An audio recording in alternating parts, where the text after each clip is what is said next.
you look inside. Your impact is directly related to your own personal growth and development.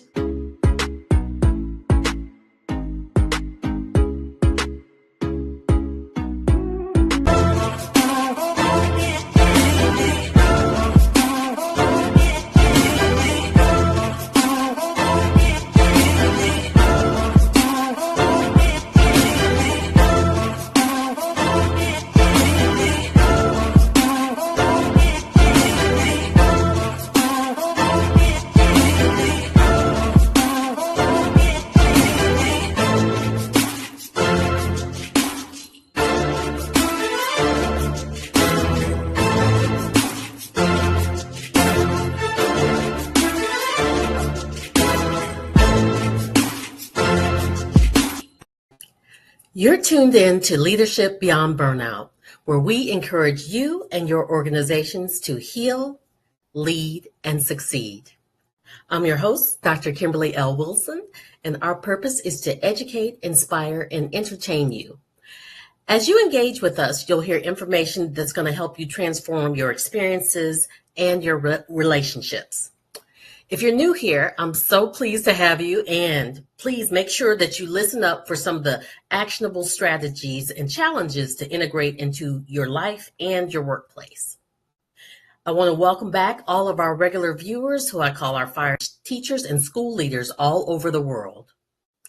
Jen has been featured in Authority Magazine, Medium, Thrive Global, Best Holistic Life Magazine, Wellness Voice Magazine, and she was on TEDx stage with her talk, Generational Change Begins with Empowered Teachers. She is also the host of the podcast, Take Notes with Jen Rafferty, which happens to be rated in the top 2.5% of podcasts globally. Her insatiable curiosity continues to make Empowered Educator programs relevant and reflective of the most up-to-date research in mindset, leadership, and cognitive neuroscience. And without further ado, let us bring on Jen Rafferty. Hello. Hello, welcome. I am so honored to have you here today. Thank you. I'd love for you to share with our audiences what it is that you do to bring healing to this world. Sure. So I bring healing through the avenues of education. And for me and my company, anybody who interacts with a child is an educator. So whether you're a teacher or a school leader, a bus driver, a custodian, a school nurse, office staff, or a parent, you are an educator. And the only way that we can make transformational, generational change is to look inside and heal ourselves. Change doesn't happen outside. Change happens inside. And especially in the education sector, everyone's kind of shouting into the void of all of the things that need to be fixed and repaired. And yes, the systems are very broken. However, organizations and systems don't change until people change. And the only person that you have any agency in changing is you. So we provide the pathways for healing, for personal growth and development, for anyone who has the courage to say yes so that they can break some of this generational trauma that we keep dripping on our kids and actually create empowered new legacies for us to leave behind for our future. Right. I love that you said that anyone can be a teacher. Thank you so much for sharing that. And often I think when someone isn't empowered and they're not healed, the transformation that the way they impact children is they change them from this bright-eyed, bushy-tailed, ready to take on the world. I've seen it so often with girls, to this meek shell of who they once were. Have you seen that with people who aren't healed? Yeah, healing is a journey. I think for everyone, when you start to say yes to this and you realize that that's actually where all the stuff is on the other side of this healing journey, right? Is the other side of this pathway that we continue to walk down. When you say yes, then all of these new opportunities start to open. You start to impact the world differently. Your ripple effect is different. And when you don't realize, like so many of us don't, so many of us walk around as if this is just the way it is. This is how it always is. This is how I am. This is my story. This is the language I use. These are the beliefs that I have. And I just carry all of my pain around me all of the time. It's nobody's fault. The healing and personal growth world really didn't start to get its footing until the last, decade or so in a way that is mainstream, right? We weren't having these conversations even 10 years ago. We just weren't, not in this way. Right. So yes, hurt people because when you're in pain, you can't see past your nose. And it's often well intended. No one wakes up in the morning and thinks to themselves, I'm going to create misery for these children today. But that's the result of somebody who's deeply in pain and doesn't know what to do with it. And so creating a voice for those people who have now language to express themselves, have language for having a conversation about healing is essential to start that journey.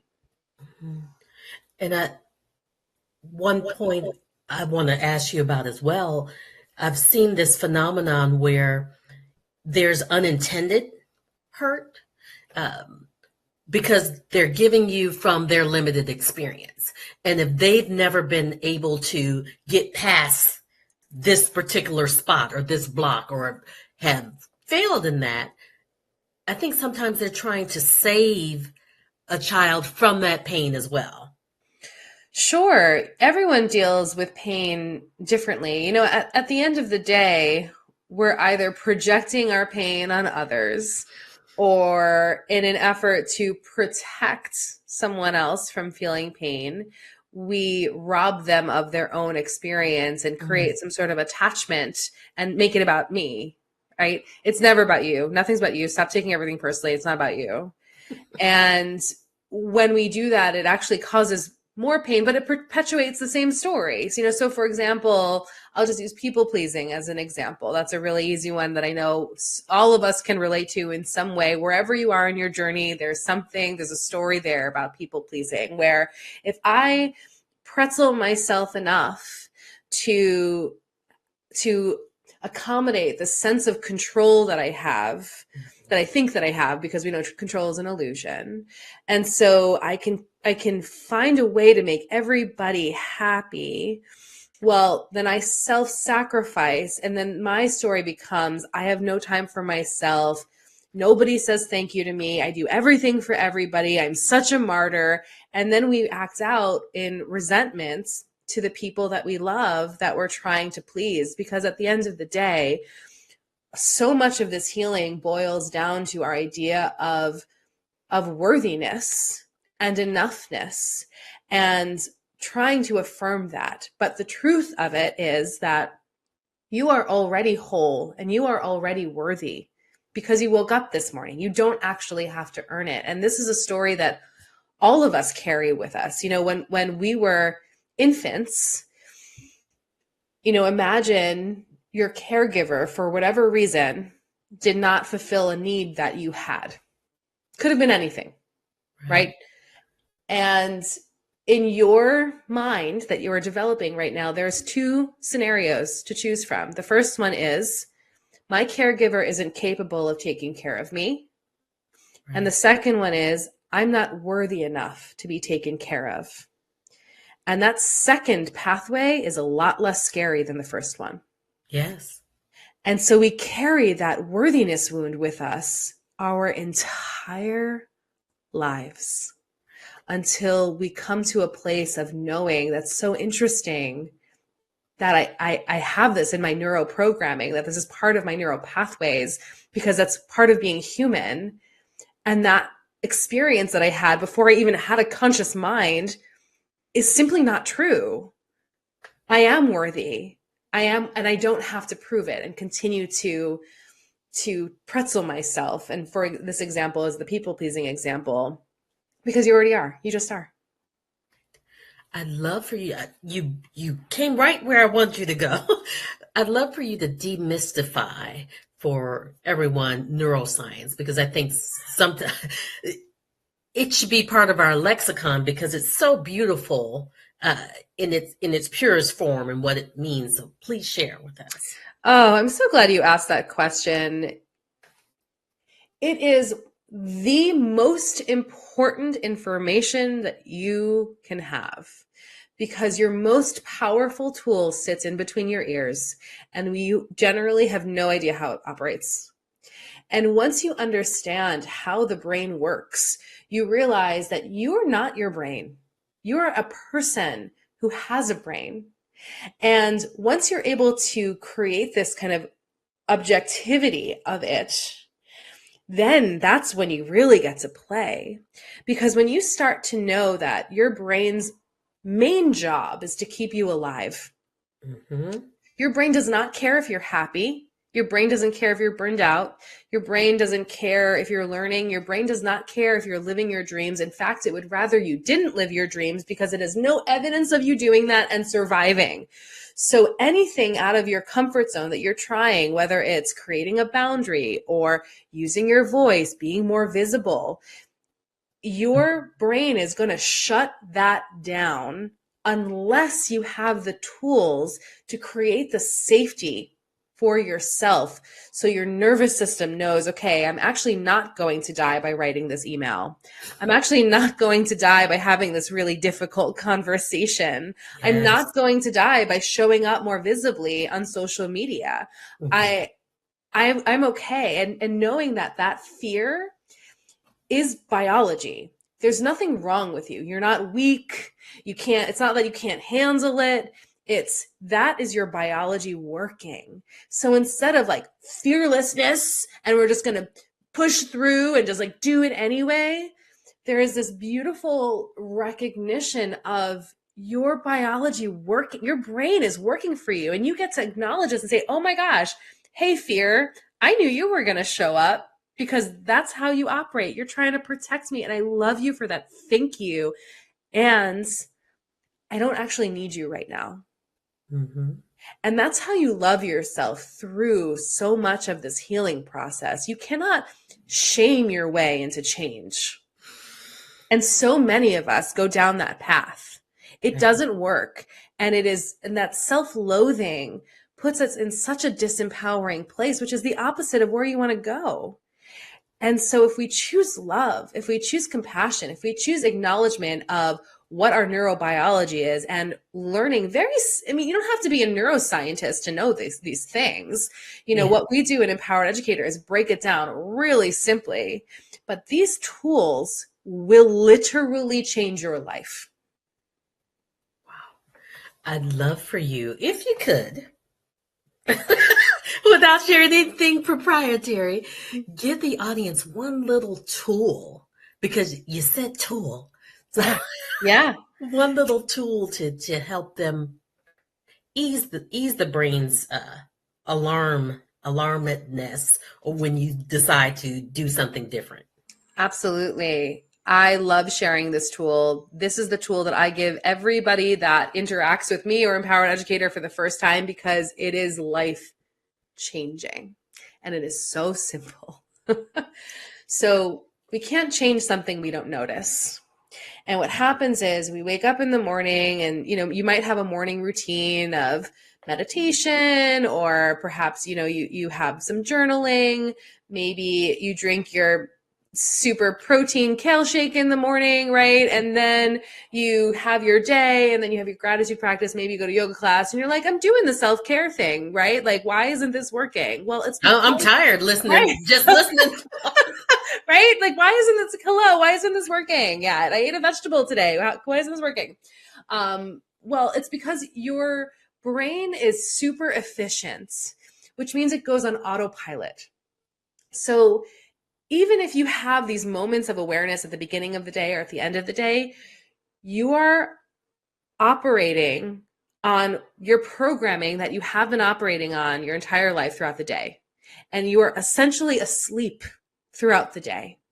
unless you interrupt your autopilot to make a different choice. So the simple exercise that I invite anyone watching or listening to do is take 4 breathing breaks throughout your day. That is for me, 4 box breath breaks. So I do 3 rounds of a box breath, and I'm sure most of you are familiar with this. In for 4, pause for 4, exhale for 4, pause for 4, do it 3 times. And do those breaks throughout the day. I set my alarm. Still, I practice everything I teach. Right. And I set my alarm. My alarm goes off. I stop what I'm doing, hand to heart, 3 rounds of a box breath. And what does that do? It does a couple things. First thing is it interrupts your day. Right. It creates a moment of conscious awareness of, that's so interesting. I had a headache and I didn't even realize it. That's so interesting. My stomach's been in knots. That's so interesting. My shoulders want to be earrings all of a sudden. Huh. Right? The next thing is, what was I thinking about right then? You're interrupting your thought. Oh, I was thinking about that email that I sent that I haven't heard back from, and I'm ruminating on that because I'm not sure what it is. Or that difficult conversation that I need to have with somebody later today. That's so interesting. I'm not being present. I'm thinking in the future, or I'm thinking in the past, which neither exists, right? It's all in your head. And then what else is happening is you are practicing a feeling of safety in your nervous system. So many of us are so jacked up all the time that we don't even know what it feels like to feel safe, that your nervous system doesn't feel safe feeling calm. Your nervous system doesn't feel safe being safe because it has no evidence of you doing this for more than 2 seconds and surviving to tell the tale. So even though you're stressed out and you're overwhelmed and you're frustrated and you're burned out, it feels normal to your nervous system, your brain body. And so that's why, you're planning this vacation and you couldn't wait to get on this vacation, and you're there for 2 hours and all of a sudden you're thinking about work. Yeah, you got to check your email. Right, you got to check your email, right? Because just in case someone needs you. And why does this happen? Well, because your brain's like, hey, wait a second, Dr. Kim, there is no way that you're going to survive 5 more minutes of you feeling amazing on a Saturday at your vacation because we have no evidence of you doing this. Shut it down. Let's give her some worry. Let's give her some stress. Let's give her some thoughts. And you're back into that felt sense of burnout and overwhelm because your brain's just trying to keep you safe. So those breathing breaks allow you that moment of acknowledgement and awareness of, that's so interesting. I said I wanted to take a break, but here I am at my email. What do I actually want to do now? And then you can make a conscious decision and create different neural pathways because what you practice becomes permanent. So let's practice something else. Right, exactly. And so it's so interesting that people will beat themselves up over beginning to do something different and not being consistent. And I often try to share with them, think about going down a path. Like if you're going in the woods, nobody is choosing to cut through all of the briar and the trees. We don't know what's there. So we want to keep going down that safe path. And that's what the brain says, hey, I know this way. Look, other people went there. They probably came out safely. But going through all of that's a little scary. I see somebody has done it once, but we don't want to do that. So I try to remind them that it's not the first choice. It's not the safe choice to want to do that. So like you said, you have to keep practice. Practice makes permanent. Practice makes permanent. Absolutely. Yeah. And your brain is efficient and it's expensive to make a new choice. Energetically, it's expensive. It costs calories for your brain to make a new decision. And so it's not going to. Think about how you wake up in the morning, you go brush your teeth. You don't even think about the steps to take it, right? Anyone who's had a toddler or knows a toddler knows exactly how many steps it takes to brush your teeth because we're walking this toddler through it, right? Every single day. But now you just get up, you brush your teeth, you don't even think about it. Right. And if you were to make a different choice, that takes effort, and your brain wants to operate on the cheap all the time because that's what keeps you alive. It just does. So if there's a clear neural pathway, it is always going to revert back to that. So beating yourself up about your biology doesn't make any sense to me. You are either, there's two options for you all the time. You're either honoring yourself or you're betraying yourself. There is no gray. And if you're hating on yourself for your biology, that is an act of self-betrayal. Mm-hmm. And I am not available for that. And if you're watching and if you're listening, I hope that you're not available for that either. So how does that shift or morph when we're talking about systemic change and a bunch of little brains who are worried, fearful about doing something different, whether it's a school system or an organization? How does that come into play? Yeah, I think part of this is, organizations don't change until people change. That this is part of it. We're just screaming out into the void of all of the things that we want to change. And if only this person would just get their life together, well, then finally I'd be able to, relax. Mm-hmm. Or if this person would only, or if policy would change, or if we would just get paid a little bit more money, or if this, and we're just screaming out into nothing because nobody's listening. Nobody's coming to save you. Mm-hmm. Organizations don't change until people change. The only person you have agency in changing is you.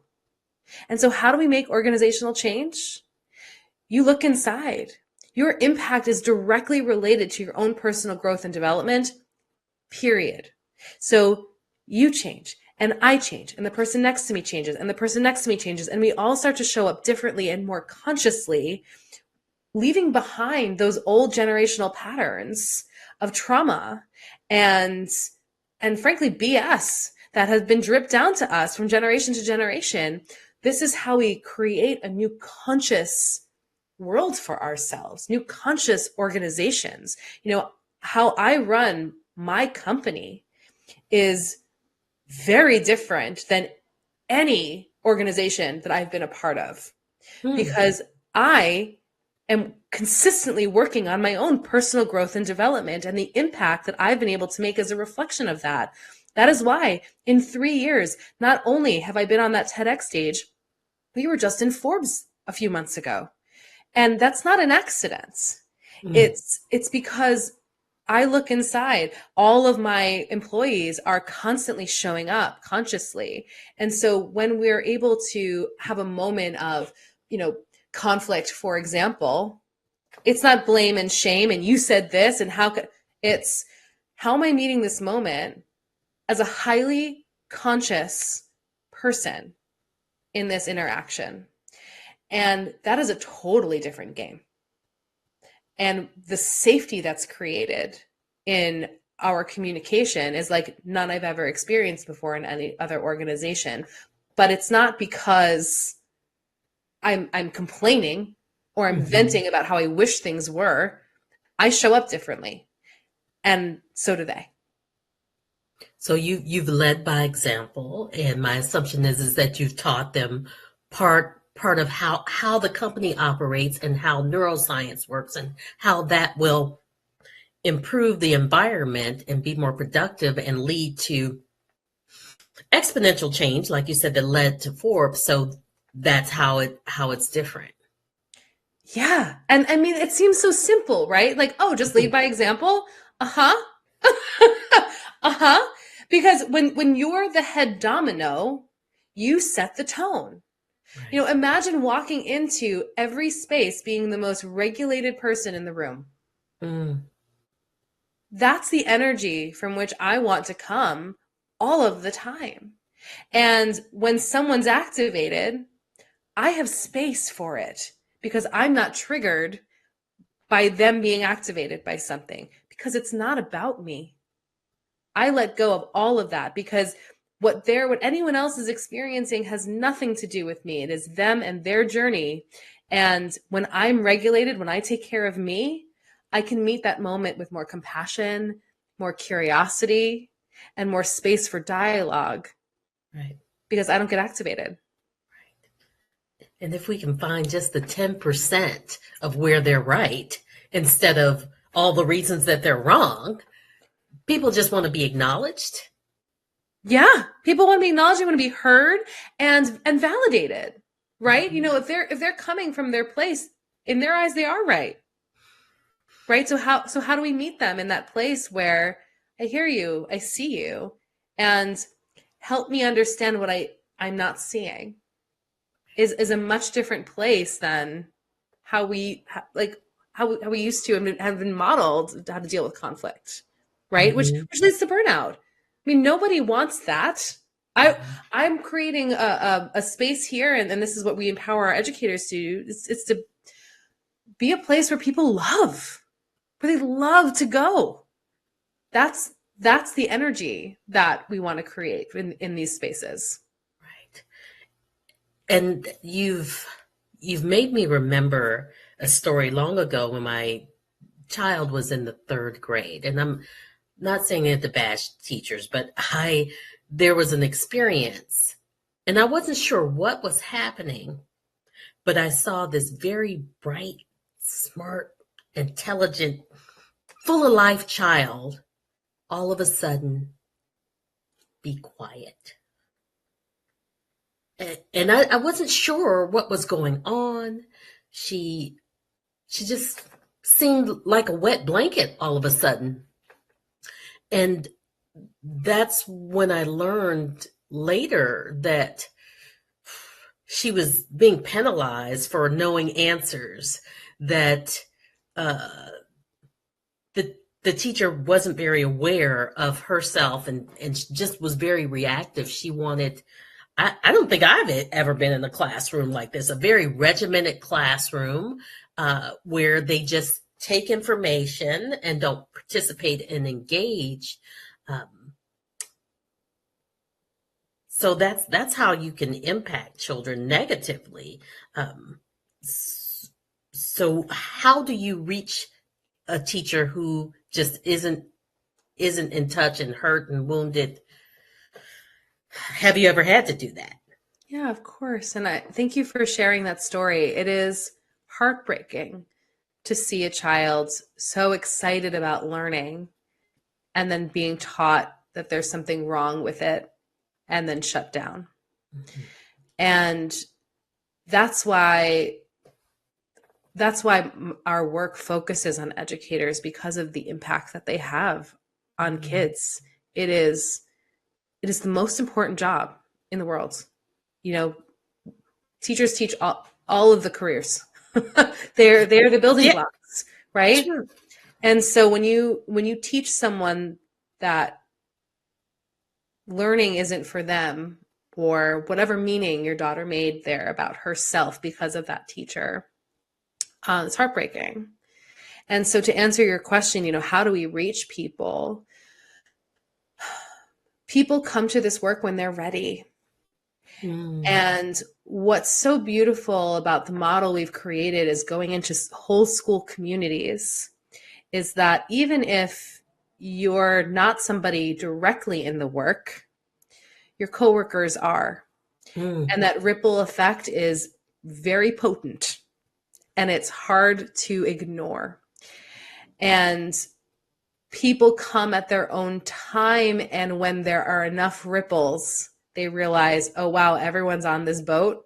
You mean everyone started their school year this year feeling amazing? I Right. can't tell you how many of our teachers said, Jen, I always start the school year feeling stressed and overwhelmed and burned out. I feel amazing. I feel great. I'm relaxed. I slept last night. I had a great night's sleep, which means how are they showing up tomorrow for school? Like, they're showing up as their best selves. And so when the folks are sitting there saying, nah, this healing thing, this isn't for me, but then they see the effects of what's happening and the results of people's lives being changed. Someone says, I lost 60 pounds by working with you, Jen. I finally booked my trip to Ireland. Like, these are I'm off my blood pressure medicine. I mean, these are all of the things that people are actually saying. And so finally, when that teacher looks around, she realizes, oh, okay, I'll have what she's having, right? Right. And then that's how it happens. But it doesn't happen shoving something down that teacher's throat saying, this is what you need right now. That's not how this works. That's why it's never worked before. Right. I was going to say, so it's not something where a principal or the district can say, this teacher's in trouble. She has bad performance reviews. Send her to Empowered Educator. She's going to be, we're going to Yeah, make her be different. right. That's, Because she's going to sit there with her arms crossed, like, F you kind of thing, right? Like, there's no way that she's going to be able to say that, and to sit in this and learn something, right? right, There's just no way. right, And right. so, yeah, people need to come at their own pace because that's when they're open and ready. And we, as we need to be okay with that because it's her journey. It is not your journey. And that lesson that your daughter learned, as difficult as it is to witness as a parent, and I'm a parent too, now a fifth grader and a seventh grader, I've seen iterations of this, not just with them, but with their peers. That's their journey. Mm-hmm. That's your child's journey. And there are lessons that they get to learn along the way too, that you have an opportunity to let them. Because when we take that away from them, we take away their struggle, we take away their pain, we're actually doing them a disservice because they're not able to build those resiliency skills to then do it differently the next time, or the lessons that they might need to learn in this lifetime. And The so brain is telling them, don't do that. Don't do that. That didn't turn out well last time. that's right. That's right. And so they have their own journey in all of this. So yeah, that's a piece of it also, for sure. Mm. That so through the teachers learning to become empowered, like you said, it's a ripple effect. They begin to empower others and prepare us for our next learning journey, wherever that may lead. Mm-hmm. Mm-hmm. Yeah, that's exactly what it is. And their impact is related to their own personal growth and development. If there's someone in pain, that's their limitation. So, how did you come to develop the Empowered Educator? Because my guess is that when you started your educational journey, it wasn't, I want to be an entrepreneur and I'm going to help heal teachers. Like, how did you get here? No, it was not like that at all. I was teaching for 15 years. I was a music teacher and I loved it. I loved every minute of it. I was, by the time 2019 rolled around in December, I was conducting honors choirs across New York State. I was presenting nationally on cognitive development for adolescent students and how to create responsive curriculum in the music classroom. I wrote a book. I was so excited to be in this world because that's how I felt like I was going to change the world. And in so that was December 2019, where kind of my life was. Later that month, my husband and I decided we were going to get a divorce. And I moved out of my house with my two kids who were 5 and 7 at the time, the same weekend that the world shut down in March of 2020. Oh, yeah, Yeah, it was a big weekend. And so, everything that I was the day before, thought I was, I all of a sudden wasn't. I wasn't a wife. I wasn't living in my house, in my neighborhood, with my friends. I was no longer teaching the way that I used to, standing in front of my kiddos, conducting choirs. Singing itself was very dangerous at the time, if you remember. That was a very scary thing. right. We didn't know how this was being spread. It was awful. And I had to have this moment of reckoning of, who am I and who did I want to be?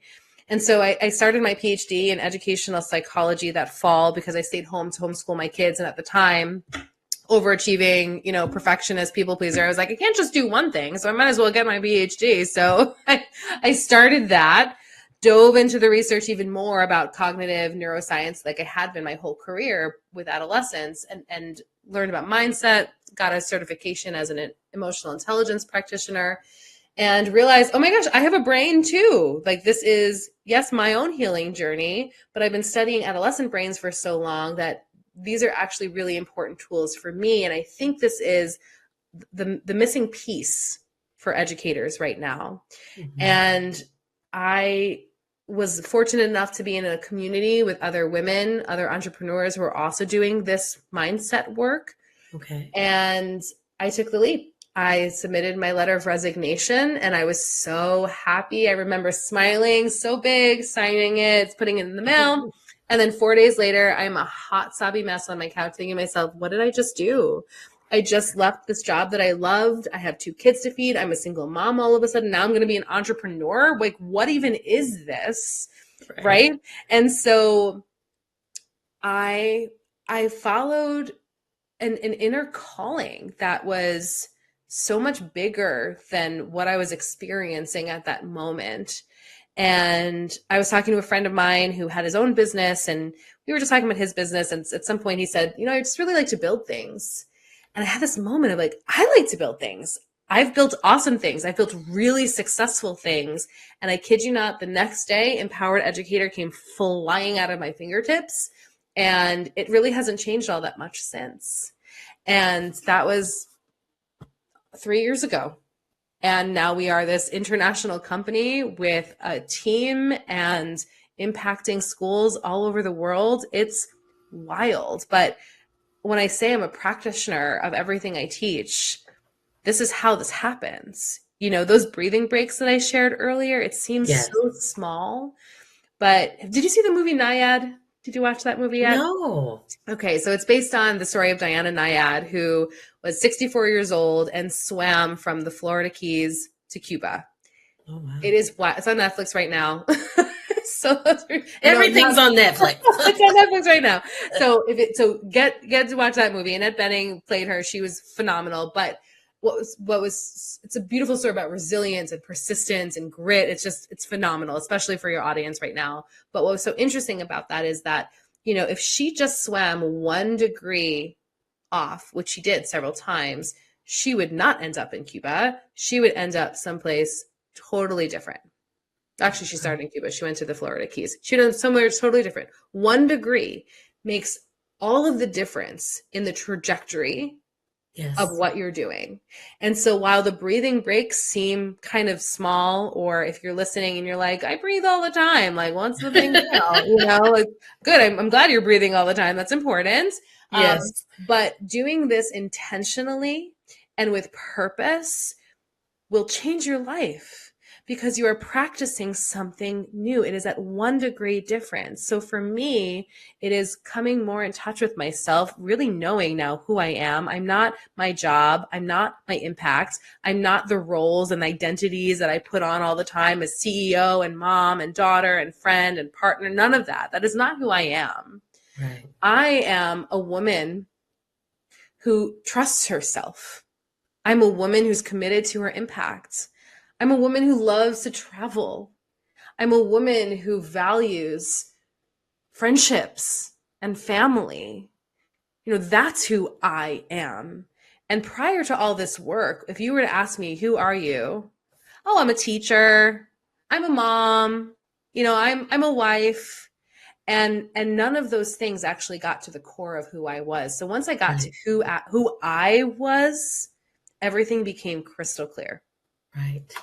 And I really appreciate the way that you explained that, because it became crystal clear. The second time it was, you are what you're doing, teacher, this, and it was so quick. It probably came off very autopilot, but the richness and you describing who you are in those roles and how you embrace it, because one teacher is not another teacher, or one daughter is not another daughter. You added the richness of your experience and your love and your passion in there. So I just wanted to highlight that. Thank you. But you said something so interesting, right? It's like an autopilot. That's exactly what it is. It's where we choose these roles, or we are assigned to these roles.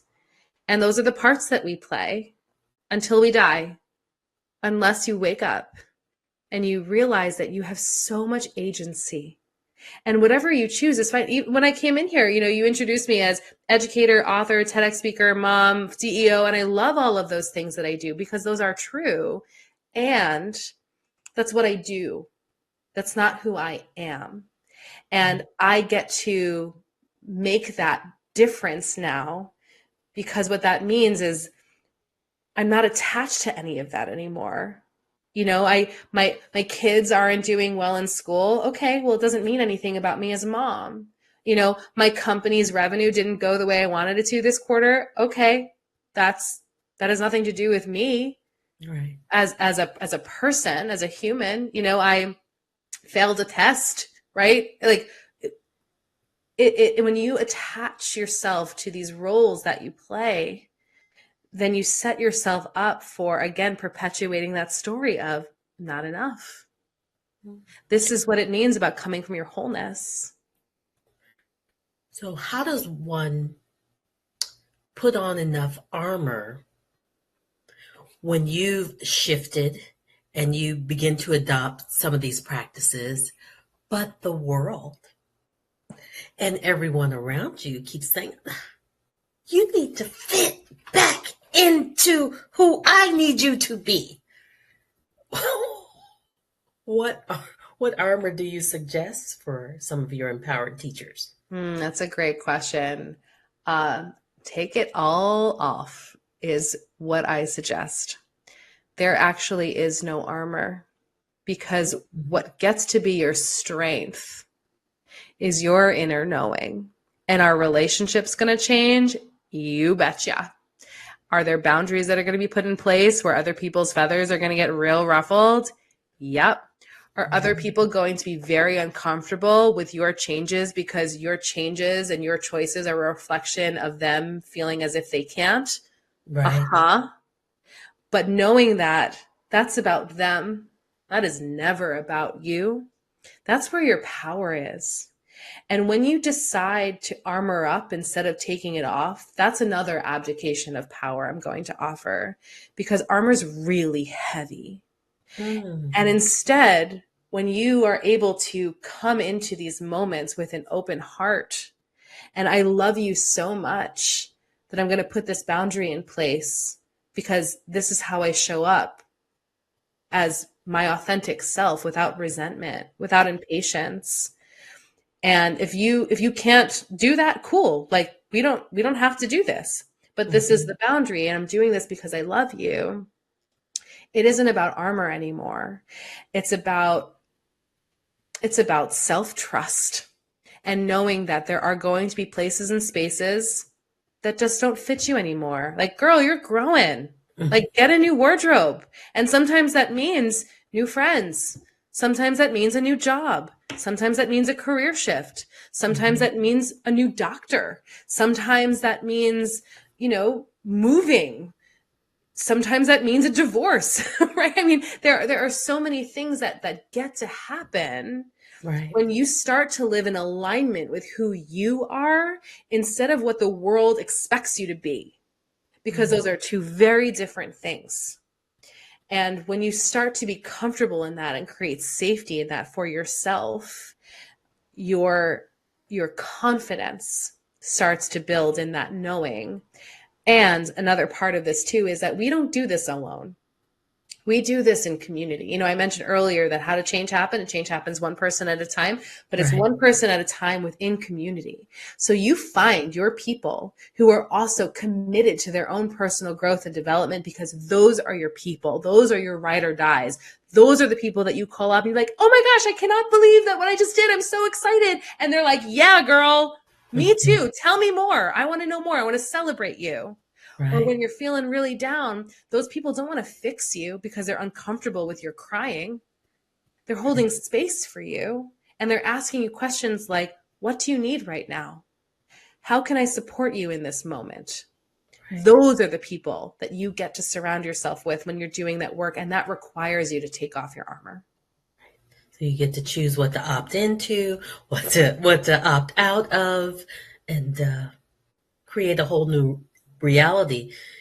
The the aspect that you brought out with regard to doing things in love, I've heard so many times. If you can get on any social media platform, and most of the time the way that, well, excuse me, my experience in reading, people reading or hearing people talk about boundaries, they are punitive, and it's not very loving. I'll say it like that.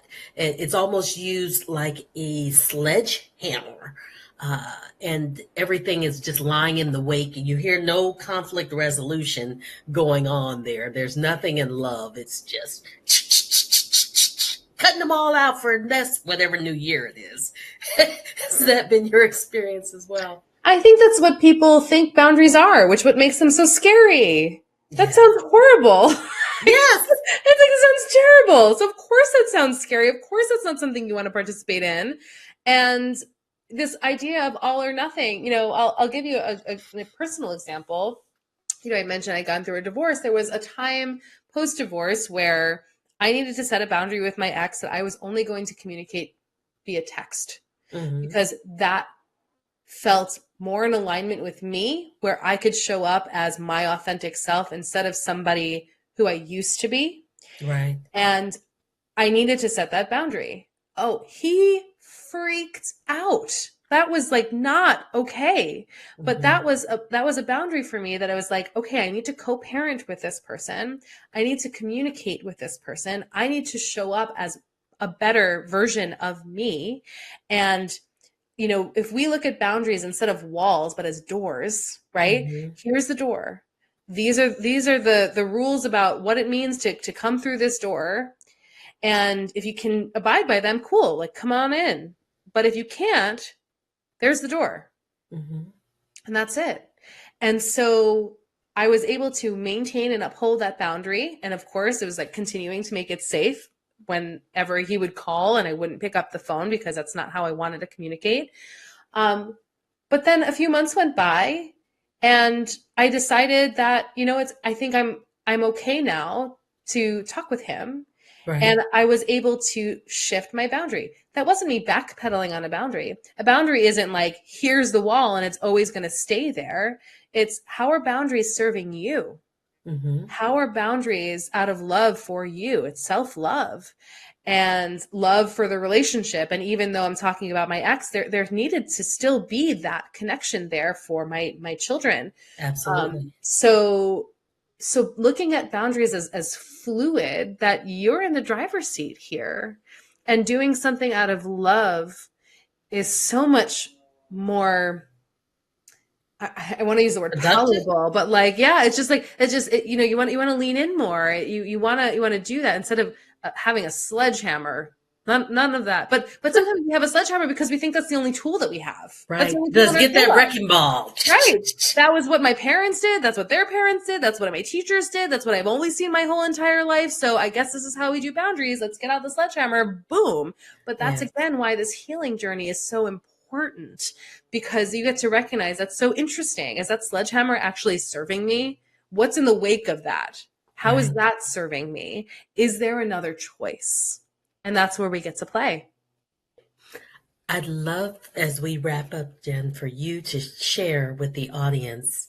You get to issue a challenge or an opportunity, if you'd like to call it, to whatever you'd like to issue. Sure. Honestly, I'm going to go back to these breathing breaks. Your challenge is a week. Do it for a week. Put 4 alarms in your phone, or set 4 different times throughout the day and commit to it for a week. And if it doesn't work, you don't have to do it. If it doesn't work for you, you don't have to do it. Hand to heart, eyes closed, 3 rounds of a box breath 4 times a day. Can you And show oh, it absolutely. for Absolutely. our So, visual learners? yeah, so I put my hand on my heart. The reason why we do this is because, and if you want to, Dr. Kim, you can join me too. So we put our hands on our heart because we remember we have a body. We forget. We're just constantly in our head. And so not only do we remember we have a body, but anytime that you touch yourself, you are actually releasing oxytocin, which is the neurotransmitter, which is not only the love hormone, but the trust hormone. You want to continue to foster more self-love and self-trust, put your hand on your heart. That's all you got to do. It doesn't cost anything. And I'm going to invite you to close your eyes or lower your gaze or look at the floor or stare at something that's not going to move. And I'm going to walk you through this exercise. We're going to do it together. Here we go. Ready? And breathe in. 2, 3, 4. Pause. 2, 3, 4. Exhale. 2, 3, 4. pause, 2, 3, 4. In, 2, 3, 4. Pause, 2, 3, 4. Exhale, 2, 3, 4. Pause, 2. Last time. In, 2, 3, 4. Pause, 2, 3, 4.